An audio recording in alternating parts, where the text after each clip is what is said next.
বলবেন না মহারাজ, আজকে গিন্নি কাঁচা লঙ্কা দিয়ে কুচো চিংড়ির ঝালটা যা বানিয়েছিল না, খেতে খেতে দেরি হয়ে গেল।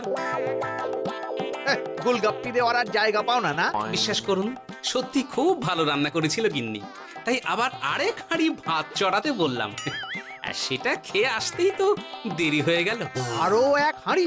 মহারাজ কিছু মনে করবেন না, এই পাঠশালা বন্ধ করে সব গুছিয়ে তাপে এলাম। সুপ্রভাত মহারাজ। সুপ্রভাত মহারাজ। প্রভাত আজকে আর শুনেই।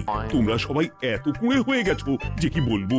মহারাজ, এই কুড়েমির আসল কারণ হচ্ছে চর্বি। কথায় আছে, যত বেশি চর্বি তত তাড়াতাড়ি মরবি। আপনি কি বলতে চাইছেন মন্ত্রী মশাই, যে আমি তাড়াতাড়ি মরে যাব আর আপনি মজা দেখবেন? ঠাকুর ঘরে কে আমি তো কলা খাইনি ব্যাপার হয়ে গেল। গোপালের একদম মোক্ষম জায়গায় আঘাত লেগেছে, যাকে বলে ওই আঁতে ঘা। তুমি বেশি কথা বলো না বৈদ্য, ছুঁচ করে চালুনির বিচার। হ্যাঁ, বৈদ্য তো দেরি করেই এসেছে। আমার মনে হয় প্রত্যেককে এমন ভাবে প্রশিক্ষণ দেওয়া দরকার যাতে তারা একটু চনমনে হয়ে ওঠে। হ্যাঁ মহারাজ, তাহলে আগামীকাল থেকেই শুরু হোক ব্যায়াম আর অস্ত্র শিক্ষা। হ্যাঁ, কুঁড়ে থাকলে রাজ্যের কোনো বিপদ আপদেই সভাসদেরা কাজে আসবে না। ঠিক বলেছেন মহারাজ। তাহলে আর দেরি কেন, চলো সবাই এখনই আমরা মাঠে যাই। এই তো মহারাজ ভরপেট খেয়ে এলাম, এখনই মাঠে? ও সব অজুহাত দিয়ে লাভ নেই, চলো চলো চলো।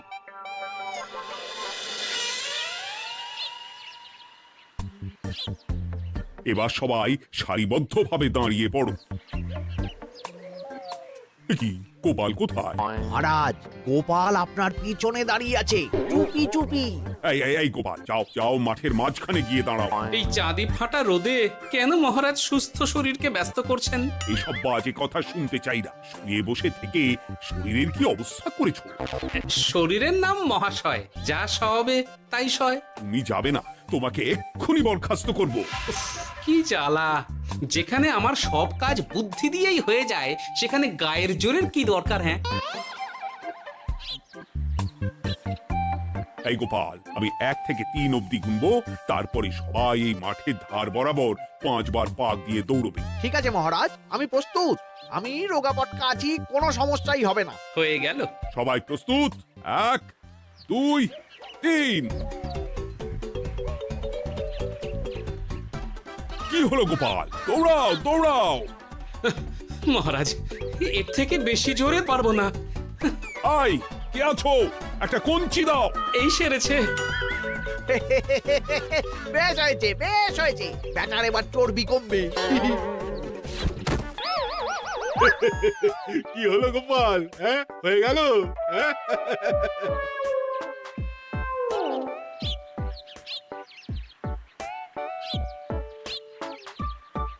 এই উল্টে উঠি, আমাদের দাদু উল্টে গেছে। হ্যাঁ, তাই তো দেখছি। চল চল গিয়ে দেখি। উফ, চেহারার কি অবস্থা বানিয়েছো গোপাল, হ্যাঁ? এতটুকু দৌড়তে গেলেই চিটপটাং। তাড়িয়ে দিন মহারাজ, এরকম বেঢপ চেহারা সভাসদকে আমাদের দরকার নেই। না না, তা বললে হবে নাকি গোপাল? তুমি এক্ষুনি বাড়ি চলে যাও, কালকে আবার মাঠেই দেখা হবে। এই দাদু বাড়ি চলো। ওরে বাবারে,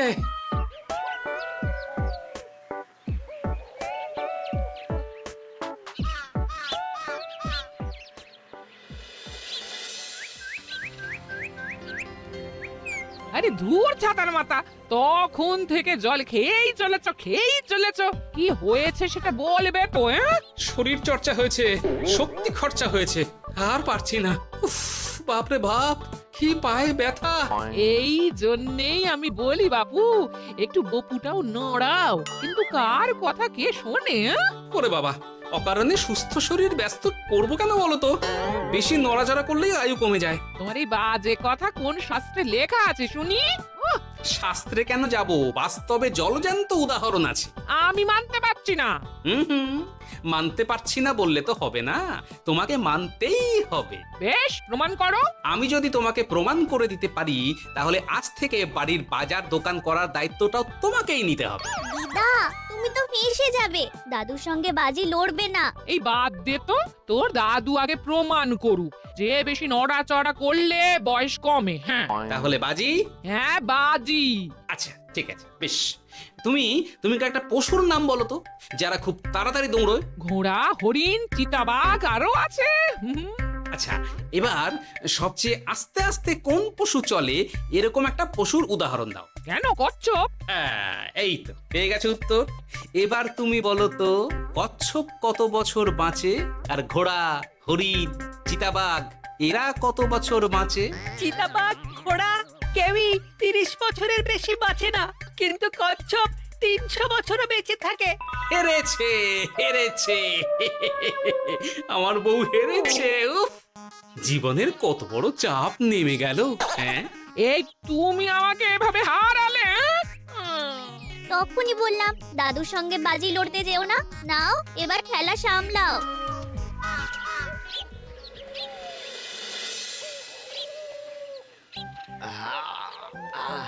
আরো ভালো করে মালিশ কর। আজকে ছোটাছুটি করে পা দুটো বেশ ব্যথা ব্যথা করছে। কালকে তো আবার অন্য পরীক্ষা। আরে আমার হালকা চেহারা আছে, সব সামলে নেব। কালকে তো অস্ত্র চালনা হবে, কালকে আমি কাঁপিয়ে দেব। কাঁপাতে তো হবেই মন্ত্রী মশাই। আমরা আপনার শরীরে এমন ঘষা মাজা করে দেব না, মনে হবে আপনি না একটা জলযন্ত্র অস্ত্র অস্ত্র চালনা করতে যাচ্ছে। বাস এই তো চাই। বাবারে, আস্তে আস্তে। আরে বাবা, আপনার তো ইস্পাতের শরীর, ভাঙবে তবু মচকাবে না। চিন্তা করছেন কেন? ভয় পাবেন না, ভয়কে জয় করতে হবে। আরে আরে আরে, তোরা আমার কথাটার সাথে করছিসটা কি?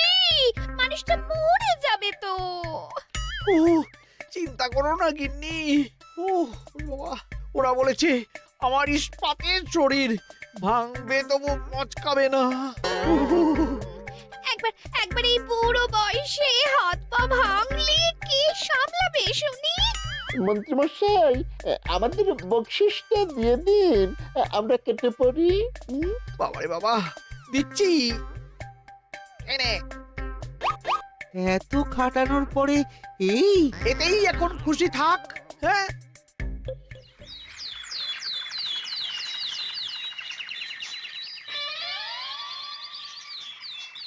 এবার তোমাদের সকলকে অস্ত্র শিক্ষা দেওয়া হবে। উফ, রোজ রোজ কি জ্বালাতনে পড়েছি, বাপরে বাপ।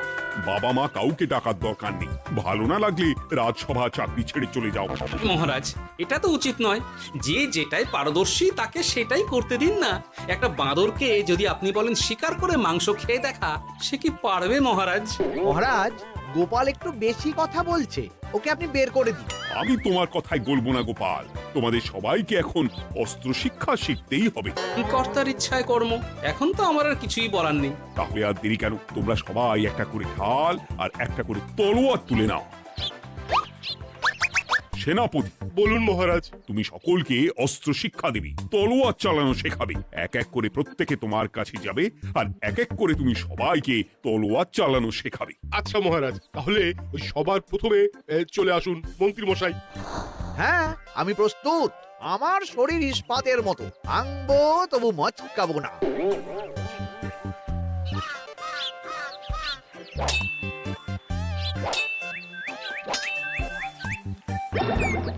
কি কেমন দিলাম? অত সহজ নয় সেনাপতি। আমি মন্ত্রী এমনি এমনি হইনি, আগে অস্ত্র শিক্ষা শিখে তবে মন্ত্রী হয়েছি। এটা কি হলো? হ্যাঁ, আপনি অস্ত্র শিক্ষায় পারদর্শী, কিন্তু আরো বিচক্ষণ হতে হবে। কারণ আজকে এই পাগড়ির জায়গায় আমি যদি তলোয়ার আপনার গলার দিকে চালাতাম, তাহলে কিন্তু আপনার এই ভবলীলা এখানেই সাঙ্গ হয়ে যেত। ঠিক আছে ঠিক আছে, মনে রাখবো। এবার বাকিদের তো ডাকো।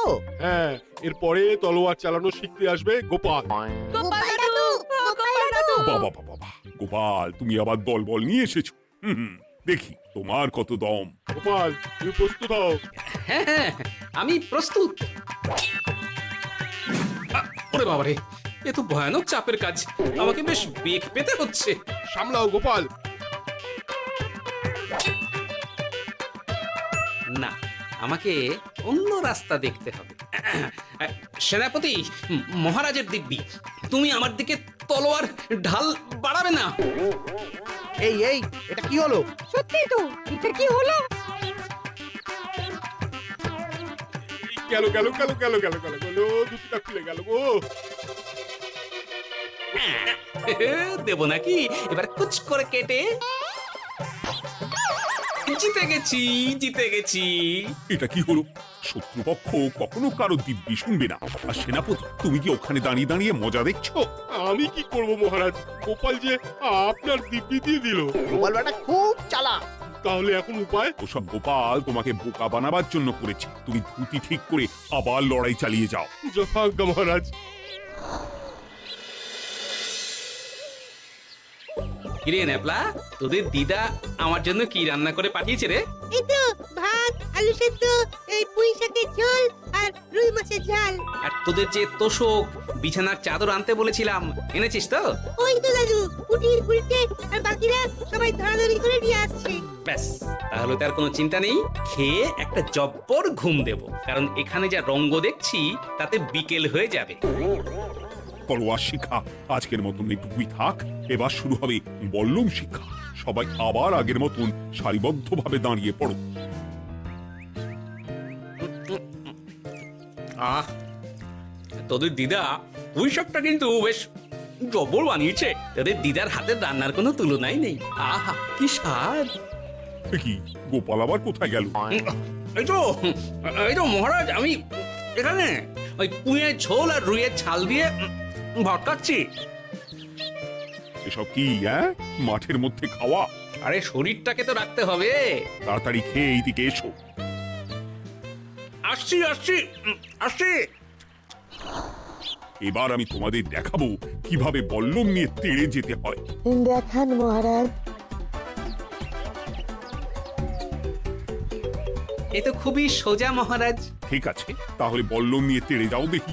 দিন, আপনার হাতের বল্লমটাই দিন।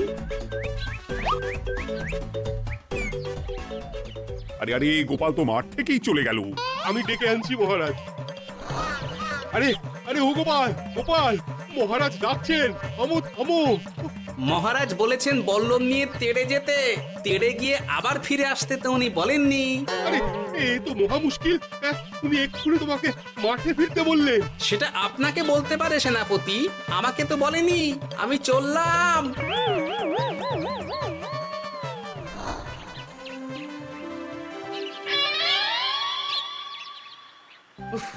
বাবারে বাবা, কি ঝক্কি! অনেক বুদ্ধি করে মাঠ থেকে খাটে চলে এসেছি। আমি আর উঠছি না। এ কি বলি, তোমাদের তো এখন অস্ত্র শিক্ষা নেওয়ার কথা। হ্যাঁ, তোমার বলা নেই, কোয়া নেই, অমনি বাড়ি চলে এলে। আরে বাবা, ওইসব অস্ত্র শিক্ষা মানেই সুস্থ শরীরকে ব্যস্ত করা, অসহ্য খাটনি, অযথা কষ্ট। কষ্ট করলে তবেই কেষ্ট পাওয়া যায়। হ্যাঁ, তোমায় আমি আগেও বুঝিয়েছি, যেখানে বুদ্ধি কথা বলে সেখানে দেহের শক্তি নীরব দর্শক গিন্নি। আরে বাবা, সে না হয় বুঝলাম, কিন্তু মহারাজ তো ভালোর জন্য সবাইকে অস্ত্র শিক্ষা দেওয়ার চেষ্টা করছে না। আরে বাবা, যার যা কাজ তাকে সেটা করালেই পারে। মহারাজ তো সেটা বুঝতেই চাইছেন না। আমি এখন ঘুমোবো। দরজা খোলো গোপাল, দরজা খোলো। গোপাল, গোপাল, দরজা খোলো বলছি। ব্যাস, হয়ে গেল। একটু শান্তিতে ঘুমাবো তার জো নেই। দরজা খোলো গোপাল। বলুন মহারাজ। তুমি কি পেয়েছোটা কি গোপাল? রাজসভায় দেরি করে আসবে, তারপর অস্ত্র শিক্ষার সময় ফাঁকিবাজি দেবে। এভাবে তো আর তোমাকে মনে হচ্ছে রাজসভায় রাখা যাবে না। মহারাজ, গোপাল তো মুখের কথার লোক নয়, ওকে তাড়িয়ে দিই। কেন মহারাজ? আমি কি এমন মহাপাপ করেছি যে আমাকে তাড়িয়ে দেবেন? এই যে আমার কথা শুনছো না, এটাই তোমার অপরাধ। অপরাধ নেবেন না মহারাজ। পণ্ডিতের দায়িত্ব পুজো করা, সভাকবির দায়িত্ব কবিতা বলা, সাহিত্য চর্চা করা, আর আমার দায়িত্ব হাসি মজা করে আপনার মন ভালো রাখা। কিন্তু আপনি আমাকে জোর করে যুদ্ধের ময়দানে ঠেলে দিতে চাইছেন। এটা আমার ইচ্ছে। আমিও তো মহারাজ ইচ্ছে করলেই অনেক কিছু করতে পারি। চোখ বন্ধ করে লক্ষ্য ভেদ করতে পারি, শুধু বুদ্ধি দিয়ে। আরে বাহ, এত বড় কথা! তাহলে মহারাজ, ওকে বলুন পরীক্ষা দিতে। কি পরীক্ষা? আমি একটা ঘরে বর্ম পরে দাঁড়িয়ে থাকবো। তোমার হাতে অস্ত্র দেব, আমার মাথায় একটা আপেল থাকতে হবে, আর তুমি কিভাবে আমার মাথা থেকে ওই আপেল ফেলতে পারো দেখব। এ তো খুবই সোজা। কি গোপাল, তাহলে লড়বে নাকি বাজি? হ্যাঁ, লড়তে রাজি আছি তাহলে আজ রাতেই হয়ে যাক পরীক্ষা। যদি এই পরীক্ষায় উতরে গেলে তো ভালো, নইলে তোমার চাকরিটা গেল। গোপাল তুমি পারবে তো? সে দেখাই যাবে। আজ রাতে তাহলে রাজবাড়িতে দেখা হচ্ছে। যদি আমি এই পরীক্ষায় বিফল হই তাহলে আমার চাকরি আপনি কেড়ে নেবেন, আর যদি সফল হই তাহলে মন্ত্রী মশাইকে শাস্তি দেবেন। আমি নিজে সারা কৃষ্ণনগরে নাক্ষত দেব। বেশ, দেখা যাক।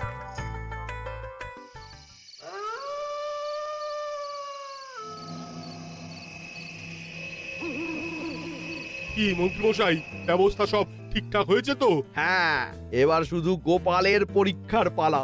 আমি তাহলে বাইরে গেলাম, গোপালকে পাঠিয়ে দিচ্ছি।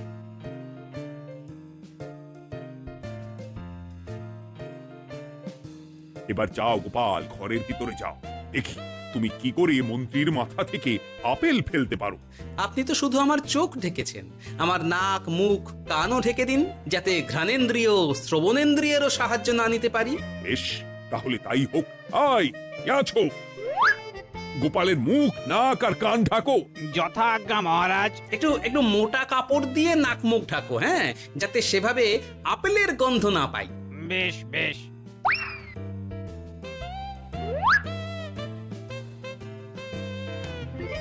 যাও গোপাল। গোপাল, এবার তোমার চাকরি গেল। এবার তুমি কি করবে? কি করবে? দৌড় ঝাঁপে ফাঁকিবাজি? হ্যাঁ?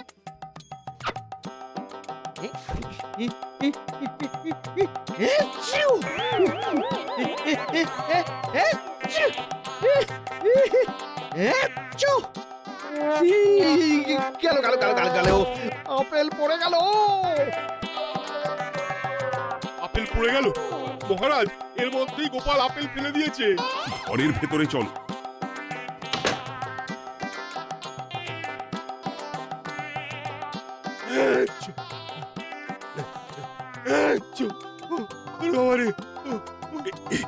এ কি?